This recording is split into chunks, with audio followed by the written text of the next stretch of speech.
pertanyaan berikutnya Ustaz.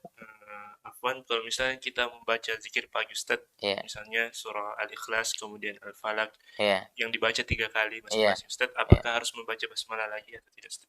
Iya, harus membaca lagi. Karena kita membaca awal surah. Jadi setiap awal surah kita baca, makanya setiap awal surah itu ada basmalahnya. Ya, itu anjuran bahwa setiap kita membaca awal surah itu disuruh kita baca bismillah. Ya, bahkan ada sebagian pendapat yang mengatakan bahwa bismillah itu adalah bagian dari setiap surah, kecuali surah At-Taubah ini. Iya, sehingga makanya karena setiap awal surah itu ada bismillah. Tapi sebagian mengatakan tidak.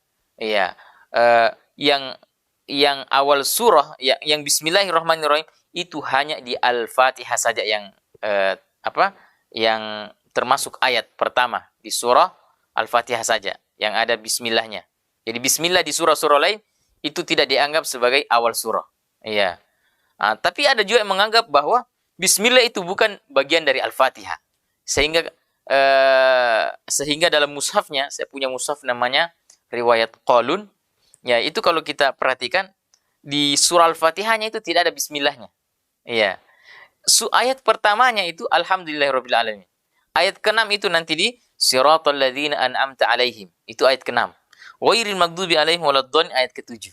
Nah, itu dia. Kalau di qiraah Imam Qalun ada mushafnya itu, ya saya punya dan perhatikan ya ternyata mungkin ini pendapat yang ini yang diikuti oleh orang yang langsung membaca basmalah, yang membaca langsung mulai dari alhamdulillahirabbil alamin. Iya, dan ada riwayatnya. Ya, ada riwayatnya memang. Ya, jadi semuanya intinya yang penting kita punya sandaran. Iya, ada sandaran. Kita mengamalkan sesuatu ada sandaran. Yang masalah kalau kita tidak punya sandaran, tidak punya dalil.